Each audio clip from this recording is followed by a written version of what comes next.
یعنی فرض کیجئے کہ ہماری یونیورسٹیز میں اگر اکنامکس پڑھائی جاتی ہے، پولیٹیکل سائنس ہے، سوشیولوجی ہے، سائیکالوجی ہے، ایجوکیشن ہے، تو ان علوم کے اندر تو ہم ایرسٹاٹل کو، پلیٹو کو، ایڈم اسمتھ کو، رینے ڈیکارٹ کو، آپ ان لوگوں کو آئیڈیالائز کرنے جا رہے ہیں. تو ضرورت اس امر کی ہے. اقبال کی زبان میں reconstruction of religious thought in Islam میں اقبال نے اس گیپ کی نشاندہی آج سے 100 سال پہلے کر لی تھی.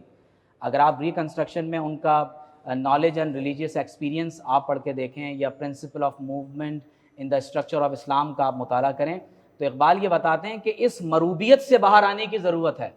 یعنی ابھی آپ دیکھیے کہ اسی ماحول میں ہم نے یہ محسوس کیا کہ اگر ہم انگریزی نہ بولیں تو لگتا ہے کہ شاید ہم بہت پڑھے لکھے نہیں ہیں، یا انگریزی بولیں تو کیا ہم اس سے پڑھے لکھے ہو جاتے ہیں. یہ تو محض ایک زبان ہے. تو انسان کو اپنی زبان بولنے پر، اس کو سمجھنے پر فخر ہونا چاہیے. تو آپ غور کیجئے کہ گیپ کہاں ہے. اقبال نے اس گیپ کو آئیڈینٹیفائی کیا ہے کہ جب مسلم دنیا نے اس انسان کو ایڈریس کیا جو ہیبیچول آف کنکریٹ تھاٹ ہے، جو محض ایمپیریکل ایویڈنس یا تھرو ریشنلائزیشن انکوائری کا عادی ہو چکا ہے، اور وہ بات کرتے ہیں پرانی زبان میں، تو نتیجہ یہ نکلتا ہے کہ ایک بہت بڑا گیپ آ گیا. تو اقبال یہ کہتے ہیں کہ scientific form of religious knowledge کی ضرورت ہے، اسلامائزیشن آف ویسٹرن ہیومینٹیز کی ضرورت ہے. آپ مغرب کے علوم سے ضرور فائدہ حاصل کیجئے، اگر نہیں کیا تو آپ 100 سال پیچھے چلے جائیں گے. مجھے آپ بتائیے کہ ٹیکنالوجی میں یا جدید سائنسی علوم میں تمام تر علوم کے لیے آپ کے سائنسدان کہاں کا سفر کرتے ہیں؟ آپ پوسٹ ڈاک کے لیے، آپ مختلف علوم میں مزید رسوخ حاصل کرنے کے لیے آپ ویسٹرن یونیورسٹیز میں جاتے ہیں، آپ چائنا کا سفر کرتے ہیں. کیوں؟ کیونکہ یہ علوم آپ کے پاس نہیں ہیں.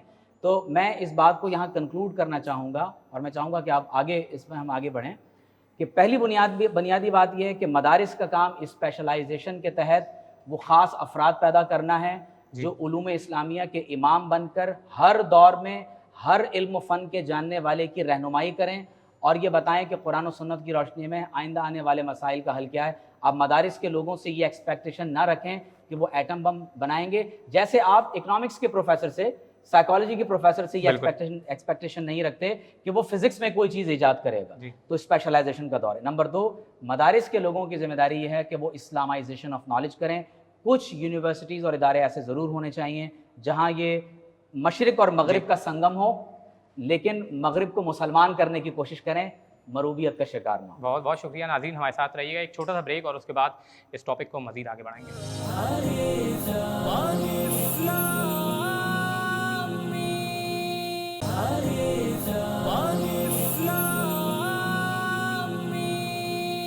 خوش آمدید ناظرین. آج ہم بات کریں پاکستان کے ایجوکیشن سسٹم کے حوالے سے، اور خاص طور پہ پاکستان کا جو ریلیجیس ایجوکیشن سسٹم ہے اس حوالے سے. ہمارے ساتھ موجود ہیں مدیر جامعہ دراسات الاسلامیہ مولانا یوسف کشمیری صاحب. السلام علیکم. وعلیکم السلام.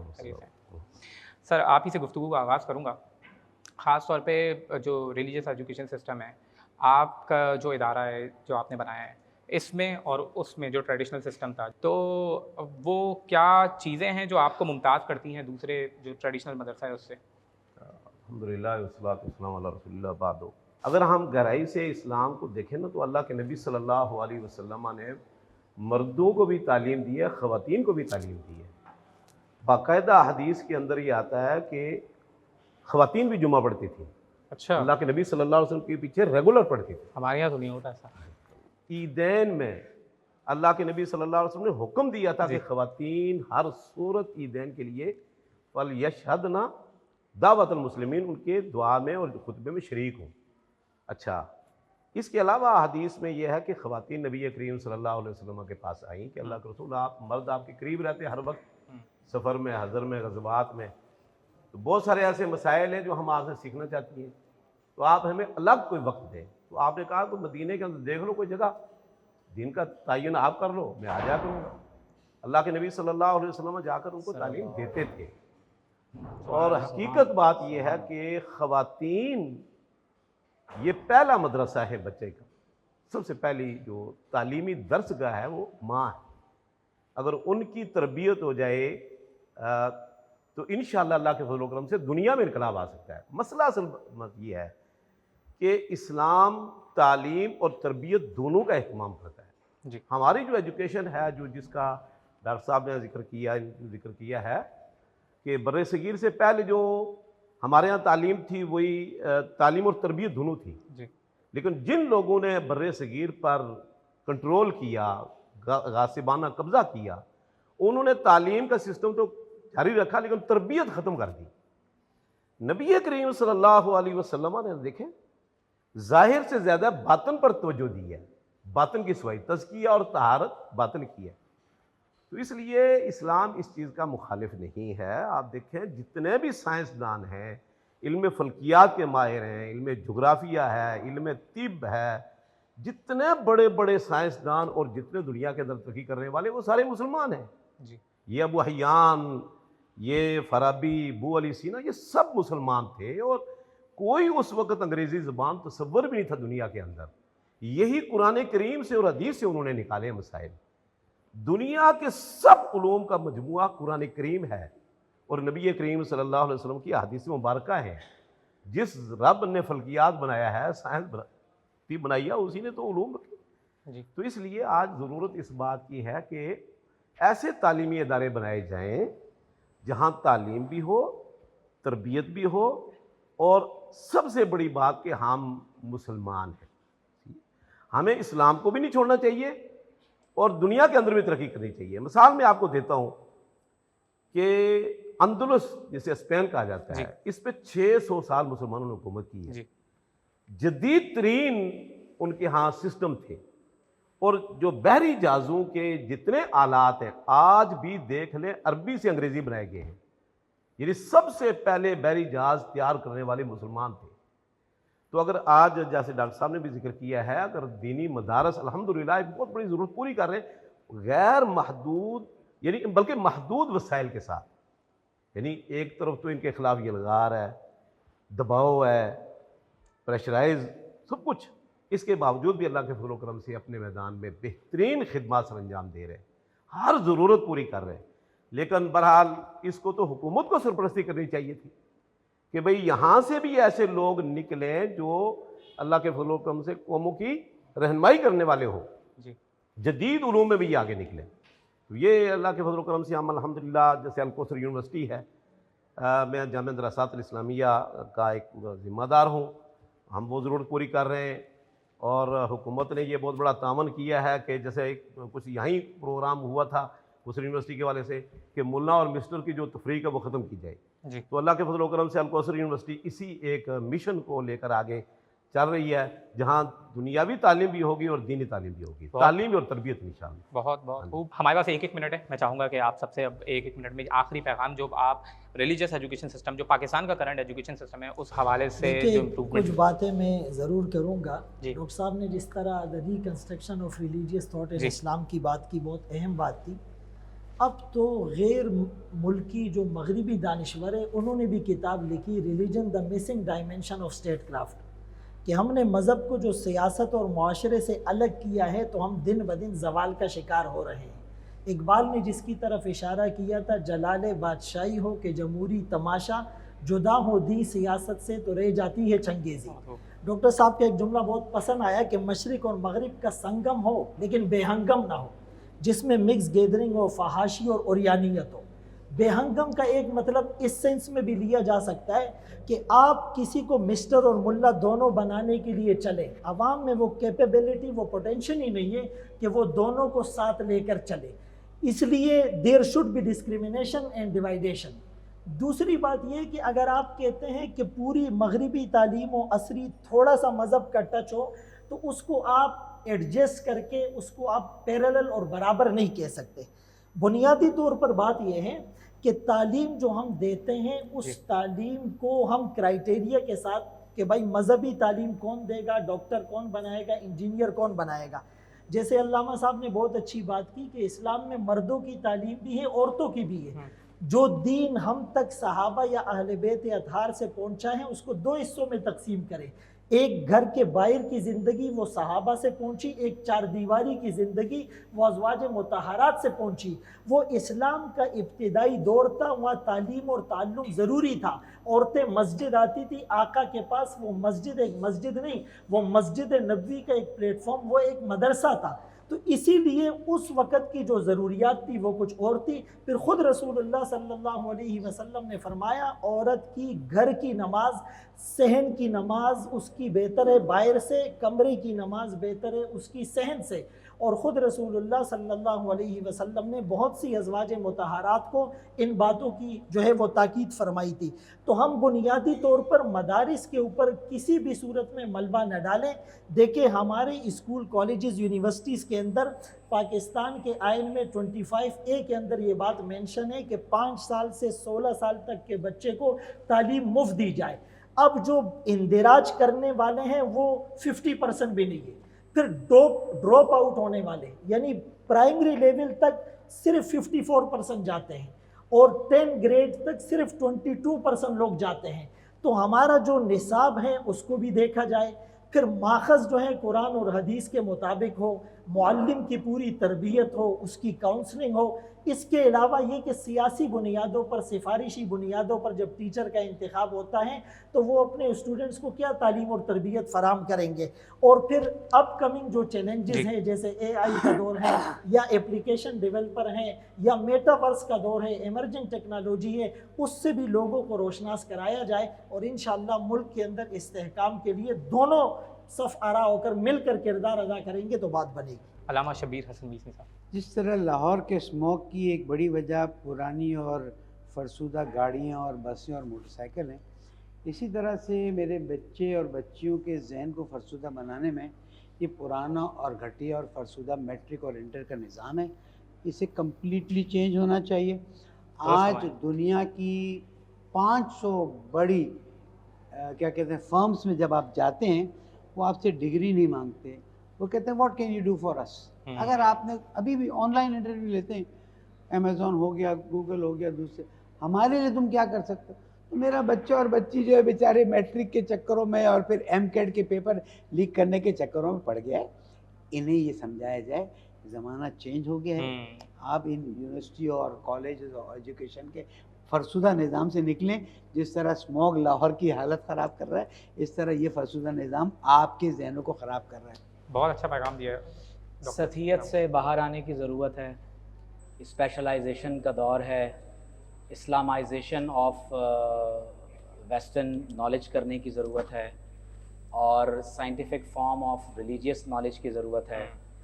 آپ کو ضرورت اس بات کی ہے کہ مدارس کے نظام میں بالخصوص سلیبس کو تبدیل کریں. آؤٹ ڈیٹڈ ہے.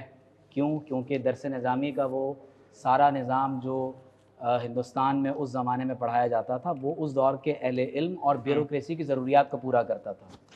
اب موجودہ دور کی ضروریات اور ہیں. نصاب کو ریویو کرنے کی ضرورت ہے. مدارس کے ٹیچرز کی ٹریننگ کی ضرورت ہے. میں سمجھتا ہوں کہ ایکسچینج پروگرام کے ذریعے سے اس میں بہت بہتری لائی جا سکتی ہے اور مزید آگے بڑھ کر کہ اسٹوڈنٹس کے ساتھ جو ایک انٹریکٹیو ان میں سوال کرنے کا، کریٹیکل تھنکنگ کا ایک ایسا جذبہ پیدا کرنا کہ امام اعظم ابو حنیفہ کی اکیڈمی میں آپ دیکھیے کہ کتنے بڑے آدمی تھے کہ امام محمد اور قاضی ابو یوسف انہی سے اختلاف فرما رہے ہیں اور ان کے شاگردوں میں پھر امام شافعی آتے ہیں، وہ دادا استاد کے برخلاف کھڑے ہو کر وہ ایک اور مذہب فقہ کی بنیاد رکھ دیتے ہیں. تو اس کا مطلب یہ ہے کہ ہمیں اسٹیٹک ویو کے ساتھ نہیں رہنا چاہیے. ڈائنامک آرتھوڈاکسی کو اختیار کرنے کی ضرورت ہے. اور خاص طور پر میں ایک بات یہاں کہنا ضروری سمجھتا ہوں کہ اسلام کا نظام تعلیم وہ تعلیم، تربیت، تادیب اور تزکیہ ان 4 بیسک فاؤنڈیشنز کے ساتھ مکمل ہو کر بنتا ہے. ہمارے ہاں دین کے مقابلے میں دنیا نہیں ہے، دنیا کے مقابلے میں دین نہیں ہے، دنیا کے مقابلے میں آخرت ہے. اقبال کے الفاظ میں جب آپ دین پر عمل کریں گے تو وہ اس مادی اور طبعی دنیا میں ہی اس کی مینیفیسٹیشن ہوگی. تو لہٰذا ہمارے اہل علم کو اپنی غلطیاں تسلیم کرنی چاہیے جو ہم نے گزشتہ سالوں کے اندر کی ہیں اور ماڈرن جو دنیا کے اندر تبدیلیاں رونما ہو رہی ہیں ان کو پیش نظر رکھتے ہوئے اپنے نظام کو ریفارم کے ساتھ آگے بڑھیں. ناظرین، آپ نے علماء کرام کی گفتگو سماعت فرمائی. ہماری شکایات یہ ضرور ہوتی ہیں کہ ہمارے جو نظام ہے اس کے اندر بے پردگی ہے سیکولر ایجوکیشن سسٹم کے اندر، مگر پوائنٹ یہ ہے کہ وہ جو سیکولر یونیورسٹی ہیں ان کو چلانے والے مذہبی لوگ نہیں ہیں، وہ عام لوگ ہی ہیں. اگر مدارس، اگر ریلیجس ایجوکیشن سسٹم چلانے والے لوگ یہ تمام علوم کو اپنے مدارس کے اندر اس کا اندراج کرتے اور صحیح طرح سے پڑھاتے تو ایسے سیکولر یونیورسٹیز معروف نہیں ہوتی، معاشرے میں مشہور ہی نہیں ہوتی، لوگ جاتے ہی نہیں، مدارس کی طرف آتے. تو اس میں کوئی شک نہیں کہ ریولوشنائز اور ریفارم لانے کی ضرورت ہے تمام اداروں میں، نہ صرف سیکولر بلکہ مدارس کے اندر بھی. ہمارا یہ علماء کرام کا ایک سیشن تھا، ہمارے ساتھ طلبہ اور طالبات بھی موجود ہیں، ان کے ساتھ ہم کوسچن Q&A کے سیشن کریں گے ایک نئے ایپیسوڈ میں، یعنی کل بروز ہفتہ جو ہم پروگرام کریں گے اس کے اندر آپ Q&A کے سیشن دیکھیں گے، اسی پروگرام کا جو نیکسٹ سیشن ہوگا. تو ہمارے ساتھ رہیے گا اور نیکسٹ پروگرام میں ملاقات ہوتی ہے.